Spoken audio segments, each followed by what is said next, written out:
তথা শুকরিয়া করি বলে আলহামদুলিল্লাহ। তারপরে আমার নবী, আপনার নবী তথা সারা বিশ্বের নবী আহমদ মুস্তফা, মুহাম্মদ মুস্তফা, তার প্রতি শত কোটি দরুদ ও শান্তির ধারা বর্ষিত হোক। সকলে পড়ে আল্লাহুম্মা সাল্লি আলাইহি আল্লাহুম্মা বারিক আলাইহি। সম্মানিত সুধী, আজকে পবিত্র জুমার দিন বলে আজকে মসজিদে হয়তো জায়গা দেওয়া যাবে না। সাপ্তাহিক ঈদ, এই দিনে আমাদের একটু ইসলামকে বলে, দ্বীনকে বলে, শরীয়তকে বলে, আল্লাহকে বলে মনে পড়ে। তাই আমরা সকলে সমস্ত রকমের সাংসারিক এবং ব্যবসায়িক সমস্ত রকমের কাজকে আমরা উপেক্ষা করে ছেড়ে আমরা এসে উপস্থিত হই। তো যাই হোক, আল্লাহ রাব্বুল আলামিন আমাদিগকে অত্যন্ত পক্ষে আজকের দিনে ভালোবেসেছেন বলে আমরা আজকে তার দরবারে এসে উপস্থিত হতে পেরেছি। হয়তো অন্য দিনে আমাদেরকে আজকে যতটা ভালোবেসেছেন, অন্য দিনে অন্য সময়ে আমাদেরকে আল্লাহ তাআলা কতটা ভালোবাসেন না বলে আমরা তার দরবারে এসে উপস্থিত হতে পারি না। তো এই পবিত্র দিনে জুমার খুতবা হিসাবে আমি সামনে রমজানুল মুবারক মাস আসছে, সেটাকে কেন্দ্র করে পবিত্র গ্রন্থ হতে দুই জায়গা থেকে দুটি কোরআনের আয়াত পরিবেশন করেছি এবং বুখারী মুসলিমের দুইখানা হাদিস পরিবেশন করেছি। সেই কোরআনের আয়াত এবং হাদিসকে সামনে রেখে আমি অল্প কিছু কোরআন হাদিসের আলোকপাত করব ইনশাআল্লাহ। আল্লাহ তাআলা আমাদিগকে সকলকে সেই কোরআন হাদিসকে শুনে বুঝে তার প্রতি বাস্তবায়ন করার জন্য সুযোগ বা তৌফিক দান করেন। তাই সকলে বলে আল্লাহুম্মা আমিন। নবী সাল্লাল্লাহু আলাইহি সাল্লামের অভ্যাস তথা নিয়ম ছিল পরিস্থিতিকে, সিচুয়েশনকে সামনে রেখে কেন্দ্র করে তিনি জুমার খুতবায় অর্থাৎ ভাষণ দিতেন, খুতবা দিতেন। যেহেতু আজকে শাবান মাসের শেষ সপ্তাহ, আর 2-4 দিনের মধ্যে হয়তো আমাদের মাঝে রমজান এসে পড়বে, সেই রমজানকে কেন্দ্র করে আমি কিছু বলবো ইনশাআল্লাহ। আমরা বিগত দিন রমজানে রোজা রেখে এসেছি, নামাজ পড়ে এসেছি, কিন্তু তা সত্ত্বেও আজকে আমি বলবো, কারণ আল্লাহ রাব্বুল আলামিন এই রোজা সম্পর্কে পবিত্র গ্রন্থে সূরা আল বাকারার 183 নম্বর আয়াতে আল্লাহ তাআলা বলছেন, কি বলছেন? ইয়া আইয়ুহাল্লাযীনা আমানু কুতিবা আলাইকুমুস সিয়াম কামা কুতিবা আলাল লাযীনা মিন ক্বাবলিকুম লাআল্লাকুম তাত্তাকুন। এই আয়াতের মধ্যে আল্লাহ রাব্বুল আলামিন সারা বিশ্বের মুসলিমবাসীকে সম্বোধন করে বা ডাক দিয়ে তিনি বলেন না, শুধুমাত্র সেই সমস্ত মানুষদেরকে বলেন যারা আল্লাহকে আমরা এক বলে বিশ্বাস করেছি, আল্লাহর প্রতি বিশ্বাস স্থাপন করে ঈমান নিয়ে এসেছি, সেই সমস্ত মানুষকে আল্লাহ রাব্বুল আলামিন ডাক দিয়ে বলছেন। যারা আমরা মুমিন নই, যারা আমরা ঈমান নই, মুসলিম নই, তাদেরকে আল্লাহ রাব্বুল আলামিন বলেন না, বলছেন কাদেরকে? যারা আমরা আল্লাহকে এক বলে বিশ্বাস করে নিজের হৃদয়ে স্থান দিয়েছি বা জায়গা দিয়েছি, তাদেরকে ডাক দিয়ে বলছেন। কি বলছেন? ইয়া আইয়ুহাল্লাযীনা আমানু, হে আমার বিশ্বাস স্থাপনকারী বান্দাগণ, কুতিবা আলাইকুমুস সিয়াম, তোমাদের প্রতি রোজা ফরজ করা হলো। এখানে কুতিবা অর্থাৎ আই ফুরিজা, তোমাদের প্রতি এই রমজান মাসে রোজাকে ফরজ করা হলো। হয়তো আমরা শেষ নবীর উম্মত, আমরা এই কথা শুনে এই হুকুম পেয়ে হয়তো আমরা চমকে যেতে পারি, আমরা হয়তো অন্য কিছু রিঅ্যাক্ট করতে পারি। তার জন্য আল্লাহ রাব্বুল আলামিন তার পরে বলে দিচ্ছেন, কামা কুতিবা আলাল লাযীনা মিন ক্বাবলিকুম লাআল্লাকুম তাত্তাকুন। এই রোজার দায়িত্ব, এই রোজার বোঝা শুধু তোমাদের উম্মতে মুহাম্মাদের প্রতি যে ফরজ করা হলো, সেটা তেমন কোনো নতুন কথা নয়। তোমাদের পূর্বপুরুষ, তোমাদের পূর্ব জাতি যারা ছিল, আদম থেকে নিয়ে হযরত ঈসা আলাইহিস সালামের যত উম্মত, যত নবী এই পৃথিবীর বুকে তারা আগমন করেছেন, তাদের উপরেও এই রোজা ফরজ ছিল। কিন্তু তাদের রোজা এবং আমাদের রোজার মধ্যে কিছু তফাৎ বা ফারাক রয়েছে। তাদের প্রতি রোজা ফরজ ছিল, আমাদের উপর সেই রোজা কি করা হলো? ফরজ করা হলো। কেন এই রোজা ফরজ করার কারণ কি? আল্লাহ রাব্বুল আলামিন তার তাৎপর্য এবং তার ফজিলত, তার ব্যাখ্যাও তিনি করে দিচ্ছেন।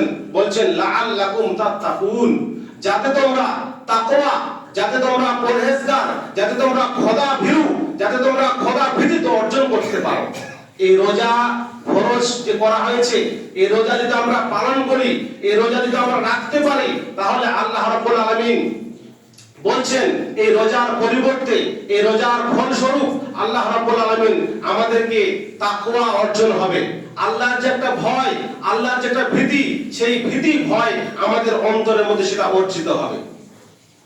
তো বলছেন ইয়া আইয়ুহাল্লাযিনা আমানু, হে বিশ্বের মুমিন বান্দাগণ, তোমাদের প্রতি এই রোজাকে ফরজ করা হলো যেমন ভাবে, যেরূপ তোমাদের পূর্ববর্তী উম্মত, পূর্ববর্তী জাতির উপর এই রোজা ফরজ করা হয়েছিল। আর এই রোজা ফরজ করা হলো এই জন্যই লাআল্লাকুম, যাতে করে তোমরা পরহেজগারিতা অর্জন করতে পারো। তাহলে আল্লাহকে ভালোবাসতে গেলে প্রথমে পরহেজগার হতে হবে, মুত্তাকি হতে হবে, আল্লাহর ভীতি, আল্লাহর ভয় মনের মধ্যে অর্জন করতে হবে।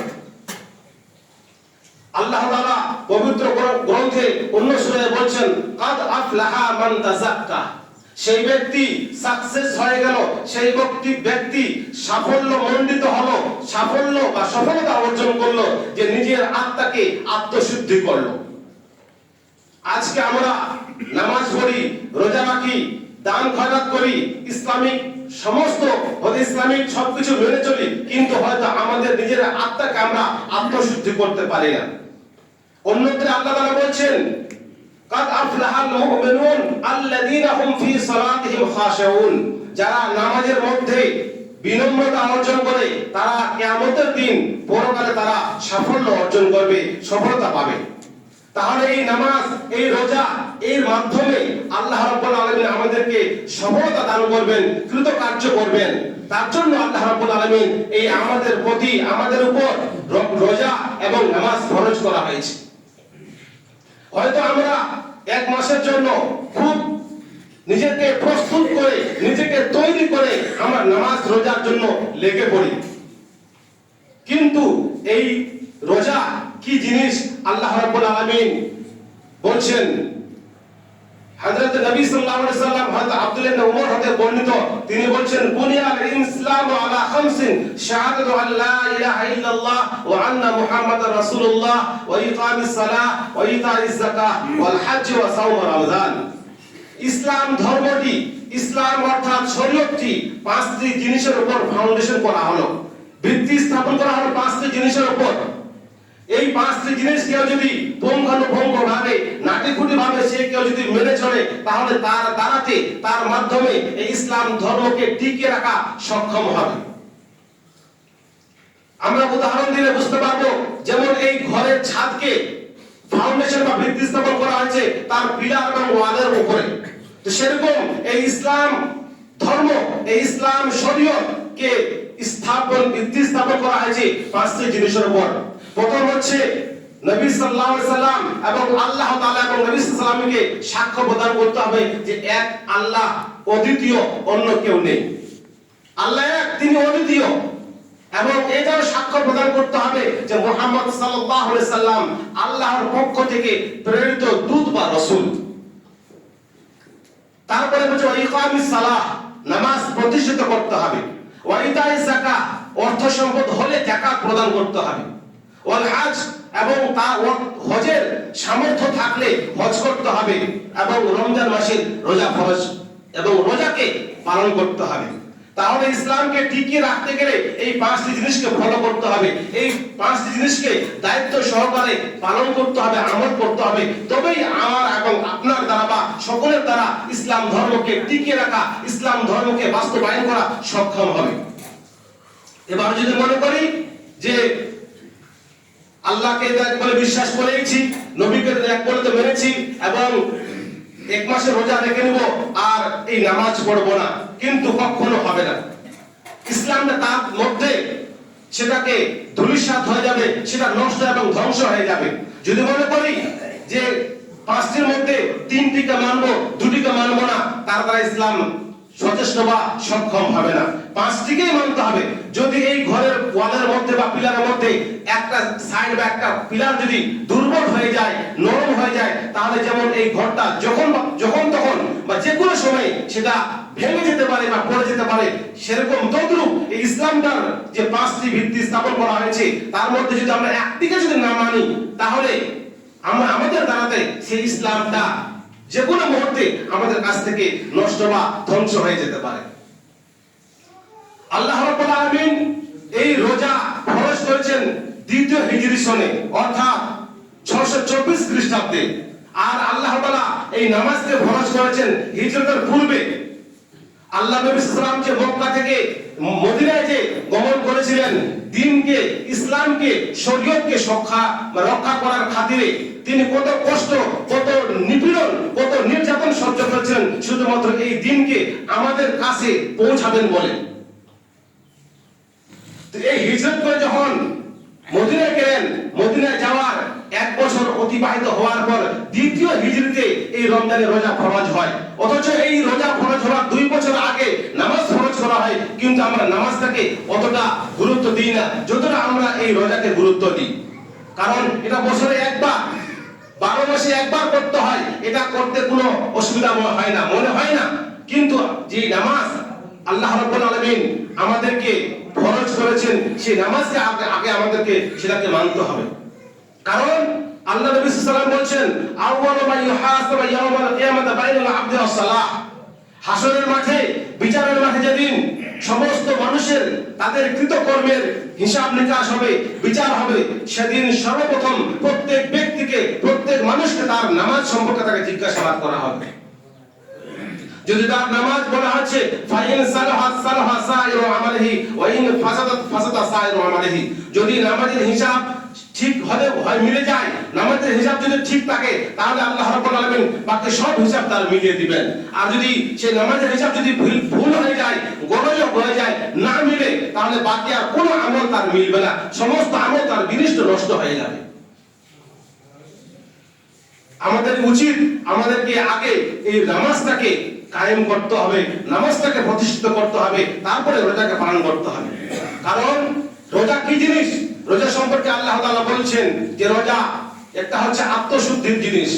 রোজার মাধ্যমে মানুষের মধ্যে সংযম আসে, মানুষের মধ্যে ধৈর্য আসে। এই রোজার মাধ্যমে মানুষ অপর মানুষকে ক্ষুধা, অপর মানুষের কষ্ট সে বুঝতে সক্ষম হয়। রোজা কি জিনিস? রোজার শাব্দিক অর্থ কি বা আবেদনিক অর্থ কি, যেটা আমরা জানি বা আমরা শুনেছি, যেটা রোজার শাব্দিক বা আবেদনিক অর্থ হলো বিরত থাকা। যেহেতু রোজা থাকা অবস্থায় মানুষ খাওয়া দাওয়া পানাহার সবকিছু ত্যাগ করে, খাওয়া দাওয়া থেকে বিরত থাকে, পানাহার থেকে বিরত থাকে, তার জন্য এই রোজার শাব্দিক অর্থ বা মানে যেটাকে বলা হয় বিরত থাকা। কিন্তু পারিভাষিক অর্থে, অর্থাৎ ইসলামী শরীয়তের পরিভাষায় রোজা কাকে বলে? তো মনীষীগণ বলেছেন যে সুবে সাদিক থেকে নিয়ে সূর্যাস্ত পর্যন্ত পানাহার, যৌন সঙ্গম এবং অশ্লীল অন্যায় কর্মকাণ্ড থেকে বিরত থাকার নাম হচ্ছে রোজা। আমরা রোজা রাখি, রোজা থাকি, রোজা করি, কিন্তু রোজা থাকা অবস্থায় যে সমস্ত জিনিস থেকে আমাদেরকে বিরত থাকতে বলা হয়েছে, সম্পূর্ণ রূপে জিনিস থেকে আমরা বিরত থাকতে যথেষ্ট খুবই কম হয়।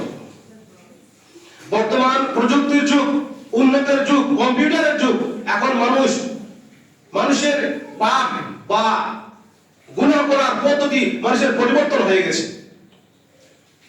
কারণ আমরা রোজা রাখি, রোজা থাকি, কিন্তু হয়তো রোজা থাকা অবস্থায় এখন আমরা মোবাইলকে ইউজ করি, রিলস দেখি, কিন্তু ওই রিলসের মধ্যে কত রকমের পর্নোগ্রাফি, কত রকমের নগ্ন অর্ধনগ্ন, কত রকমের ছবি, কত রকমের কি আমরা সেটা দেখে থাকি, যেটা আমাদের রিলসের মধ্যে ভেসে আসে, আমরা সেটাকে দেখে থাকি।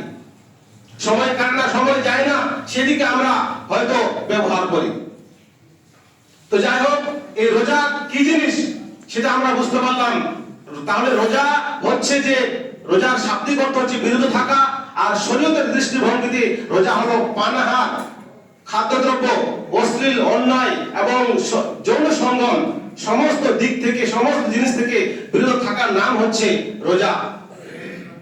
যে রোজা 2য় হিজরিতে ফরজ হয় এবং আমরা প্রথম হিজরিতে ফরজ হওয়া সালাতকে আমরা আদায় করি না, সালাতের প্রতি আমরা অতটা গুরুত্ব দিই না, নামাজকে অতটা আমরা গুরুত্ব আমরা আদায় করি না। যেহেতু এই সালাত 24 ঘন্টায় 5 ওয়াক্ত বা দিনে রাতে 5 বার পড়তে হয়, আর এই রোজা বছরে একবার করতে হয়, সেই দিকে আমরা বছরে একবার পাবো, আর আগামী বছর বেঁচে থাকবো কি থাকবো না সেই দিকটা লক্ষ্য করে আমরা রোজাকে গুরুত্ব সহকারে এবং খুব সচেষ্ট হয়ে আমরা রোজা আদায় করি। কিন্তু কিয়ামতের দিনে যে বিচার হবে সেখানে বলা হয় না যে রোজার হিসাব প্রথমে হবে, সেখানে বলা হচ্ছে প্রথমে সালাতের হিসাব হবে। সালাতের হিসাব যদি আপনার ঠিক থাকে তাহলে বাকি হিসাব আপনার ঠিক থাকবে। এবং এই রোজা সম্পর্কে আল্লাহ তাআলা অন্য আয়াতে বলেন, ফামান শাহিদা মিনকুমুশ শাহরা ফালিয়াসুম, যারা আমরা রমজান মাসে উপস্থিত থাকবো, বাড়িতে মুকিম অবস্থায় থাকবো, আমরা যেন রোজা অবশ্যই রাখি। সেটা হচ্ছে ফরজ, কম্পালসারি, এই রোজা রাখতেই হবে।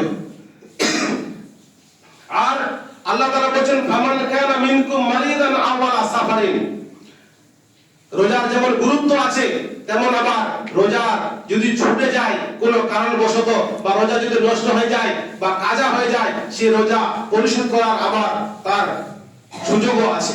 আল্লাহ তাআলা বলেন, ফামান কানা মিনকুম মারিদান আও আলা সাফারিন, এই রমজান অবস্থায় কেউ যদি অসুস্থ হয়ে যায় অথবা কেউ যদি কোনো কাজে কোথাও সফর করে, ভ্রমণ করে, তাহলে সেই রমজানের দিনটাতে সে রোজা কাজা করতে পারবে।